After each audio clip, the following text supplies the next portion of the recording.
Guten Tag, APUSH. We have a new video today. It's the Bee's Knees by the big cheese himself, Mr. Lindbergh. Let's make history today as we jaw over Unit 6, Day 5.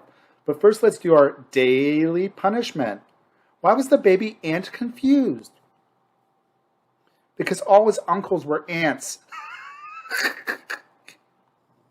Key terms for today: the Red Scare, Sacco and Vanzetti, the Palmer Raids, the Ku Klux Klan, the Emergency Quota Act, the Immigration Quota Act, the Volstead Act, Speakeasies, Al Capone, John Dewey, the Scopes Monkey Trial, Talkies, the Jazz Singer, D.W. Griffith, Margaret Sanger, Flapper, the United Negro Improvement Association, the Harlem Renaissance, Louis Armstrong, the Lost Generation, Andrew Mellon, Assembly Lines, Henry Ford, Frederick Taylor, the Model T car, Charles Lindbergh, the Wright brothers, Buying on Margin, Buying on Credit, Marcus Garvey, Langston Hughes, the Cotton Club, and jazz.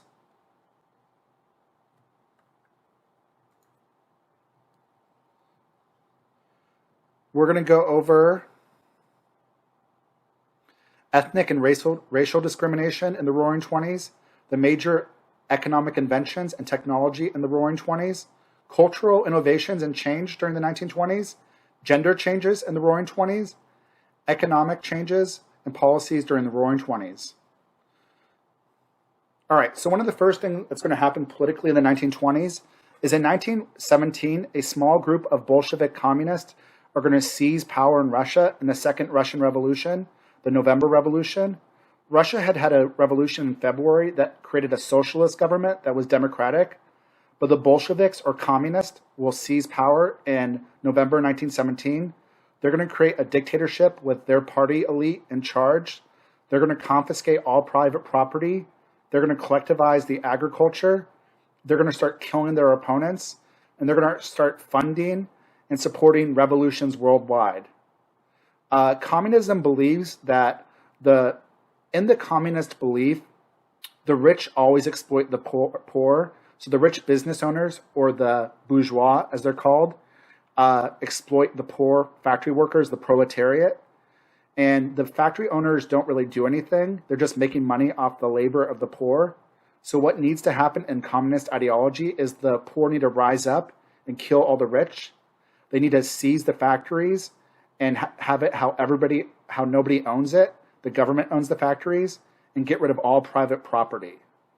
Communism, the ideology, is very much against a lot of American beliefs of liberty and capitalism. So in 1917, there is going to be a Red Scare, a communist scare in America, where the United States is afraid, some people are afraid, that communists are trying to infiltrate the country. The Attorney General under Wilson, A. Palmer Mitchell, will arrest 6,000 people suspected of being communist. These are called the Palmer Raids, where we arrest people that we suspect are communist. Obviously, this violates the First Amendment. One of the most famous trials that kind of shows the Red Scare was the Sacco and Vanzetti case. Sacco and Vanzetti were arrested for murder and burglary. They both had an alibi. Even though they had an alibi, they're still going to be executed. They were anarchists, but anarchy, in the American eyes, anarchism is pretty similar to communism anyway. So a lot of people thought they were executed unjustly based on their race and based on their political beliefs. They were Southern and Eastern European, so darker skin color. And there were some people that opposed the Sacco and Vanzetti case. There will be an increase in nativism during this time. The KKK is going to grow heavily. This is during the time period of the Great Migration. A lot of African Americans are moving to the north during World War I and after World War I. So you're going to see a huge increase of KKK membership in the north, in places like Detroit, Illinois, Michigan, Wisconsin. They're at the height of the KKK. It's going to have 5 million members. It was considered pro-Anglo-Saxon, pro-Native, pro-Protestant, anti-immigrant. Also, Americans are going to be afraid of Southern and Eastern Europeans. We've talked before about the new immigrants, the immigrants from Southern and Eastern European. there was already discrimination against the new immigrants. There were some former anti-immigration feelings in America against the new immigrants. We had already had in the 1880s the American Protective Association, the Immigration Restrictive League being formed. What's going to happen is in the 1920s, Congress will pass laws specifically limiting certain immigrant groups. So these laws will be aimed at Southern and Eastern Europeans. They have darker colored skin. Also, they're more likely to be radicals like communist or anarchist or socialist. In the Emergency Quota Act, it's going to limit Southern and Eastern immigration to 3%. Next, the Immigration Quota Act will limit it to 2%.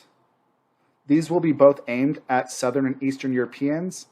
There was no Japanese and Chinese immigration allowed already ever since the Chinese Exclusion Act and the Gentleman's Agreement.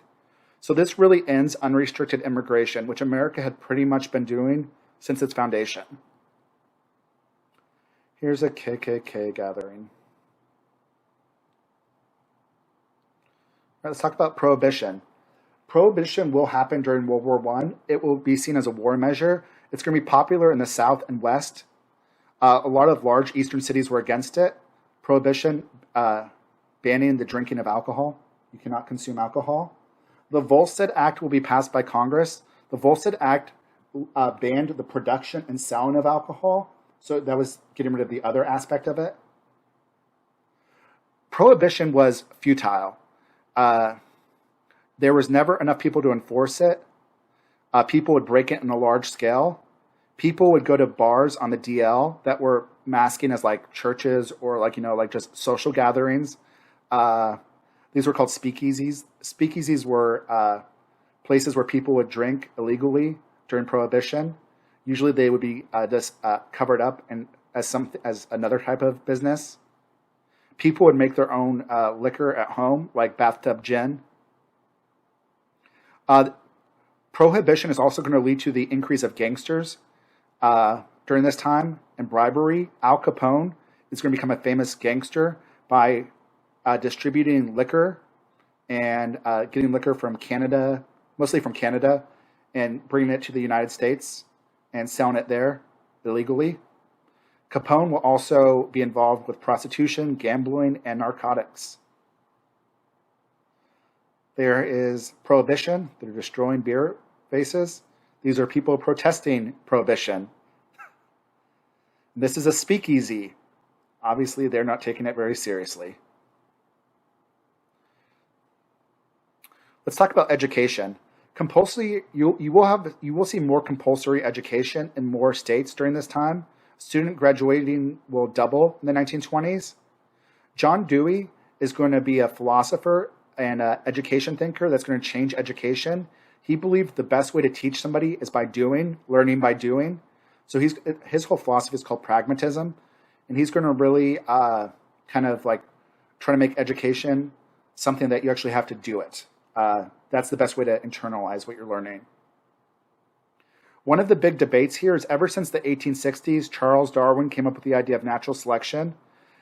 In his book, The Descent of Man, Charles Darwin hypothesized that we came from a lesser species, like some type of monkey species. This obviously upset some of the more religious fundamentalist people in America.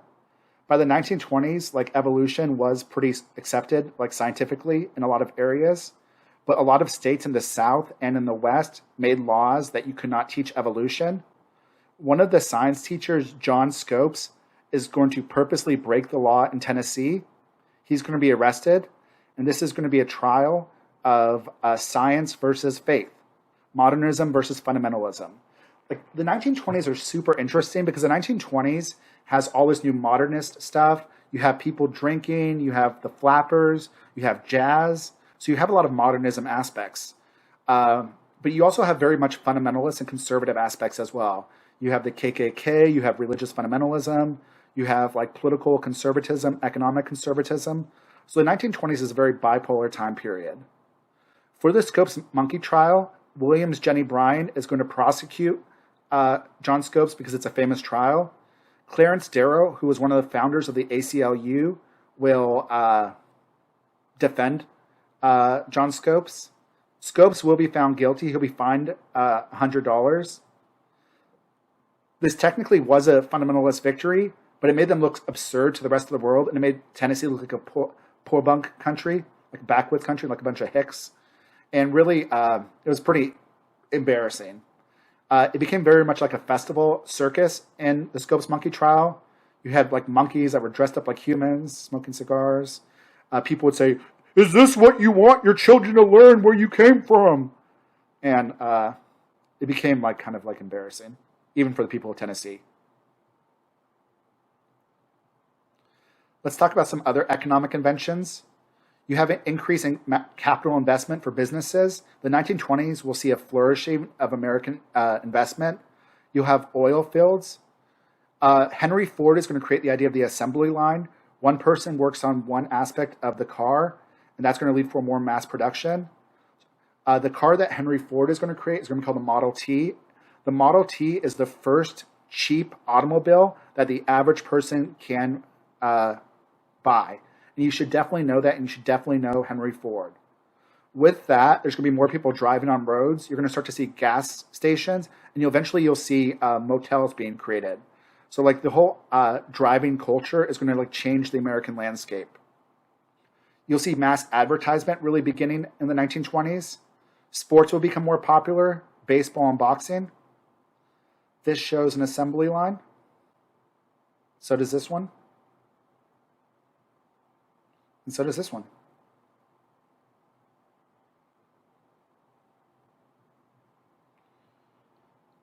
So like I said, Henry Ford is going to create probably the first successful automobile company in America, Ford Motor, in America. And he's really going to really become famous and rich when he creates a car that was cheap that the average American could buy. Before this, cars was only made for the rich.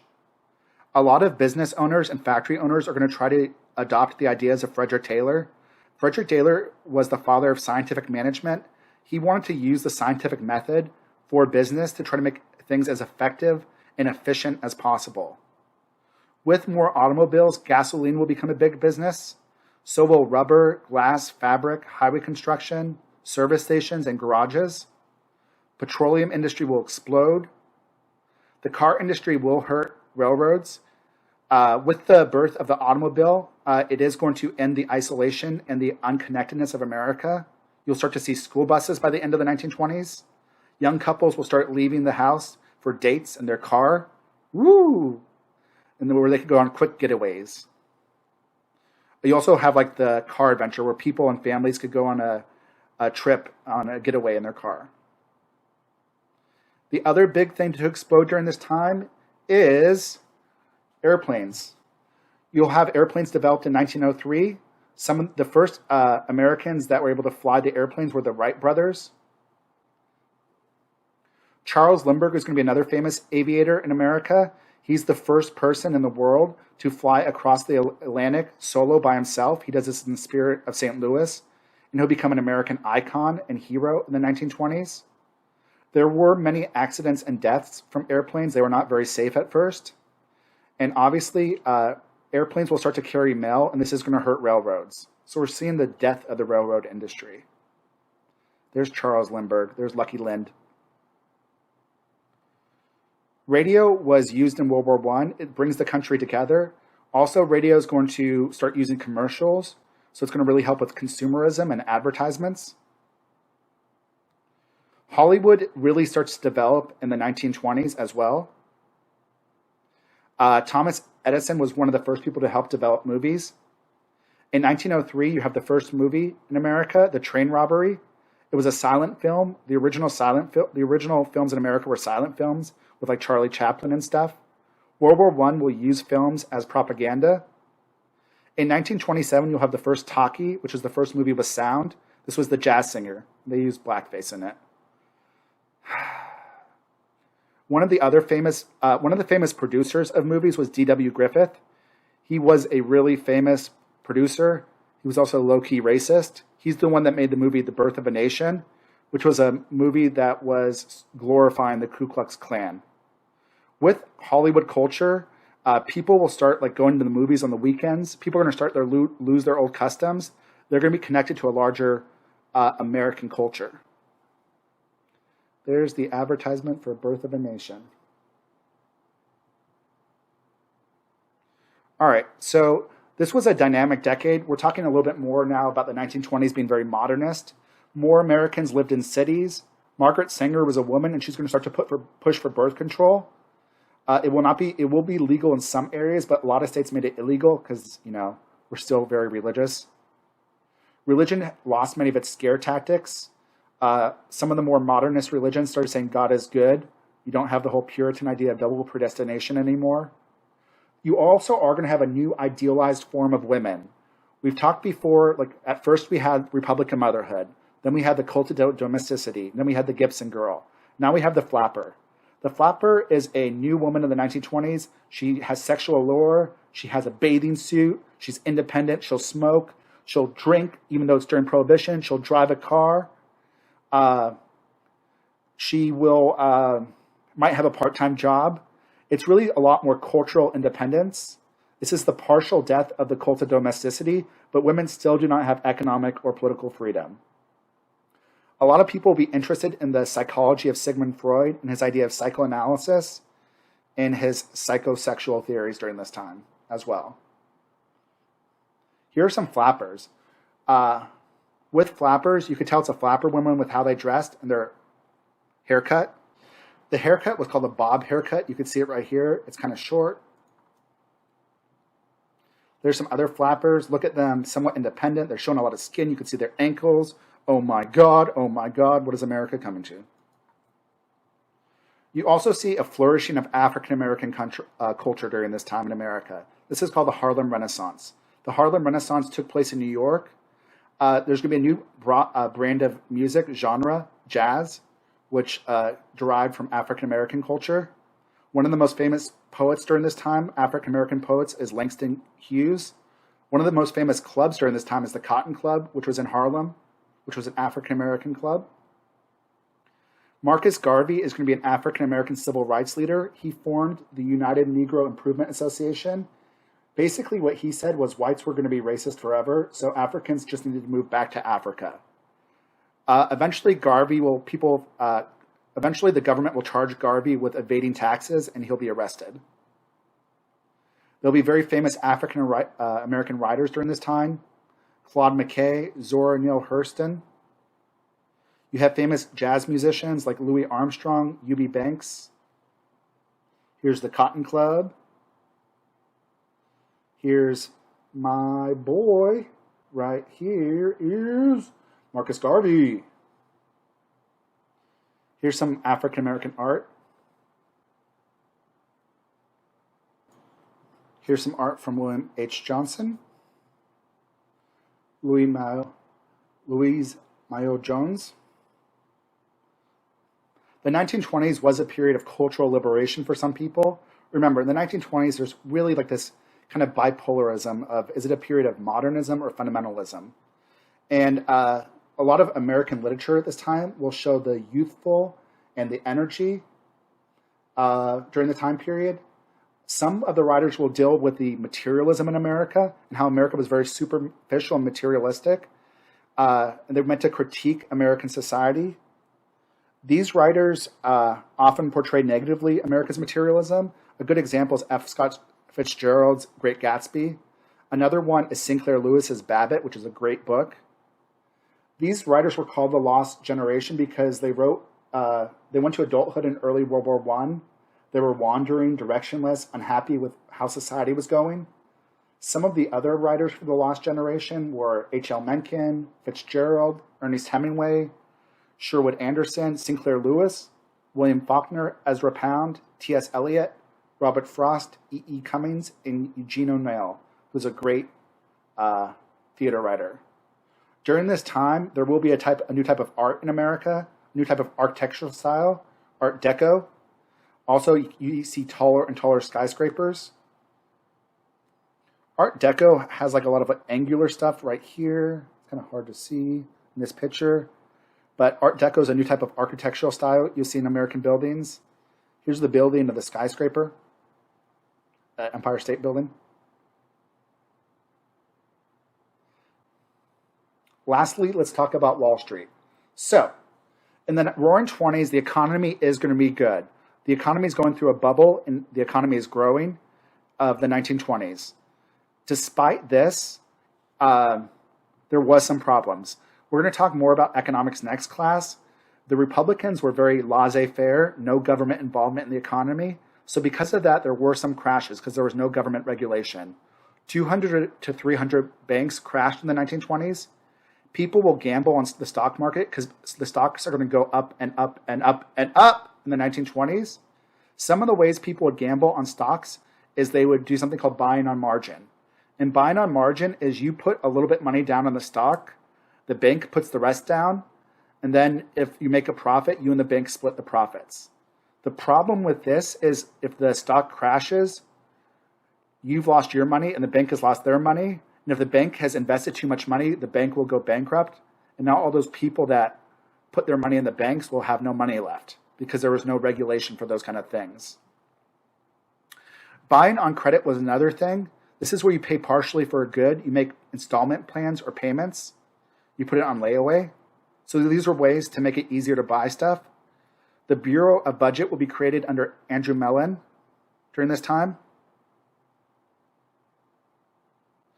High taxes will force the rich people to invest in tax-exempt securities rather than factories that provided jobs.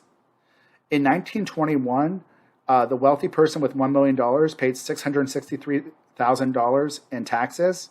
By 1926, it was only $200,000. The wealthiest people found ways to get tax exemptions. And also, under Andrew Mellon, he is going to shift the burden of the tax from the rich to the middle class. So you're going to see the middle class pay more taxes and the rich paying less taxes. So you will see in the 1920s, you will see a increase in the gap between the rich and the poor. Andrew Mellon will also cut the budget, the national debt, by $10 million.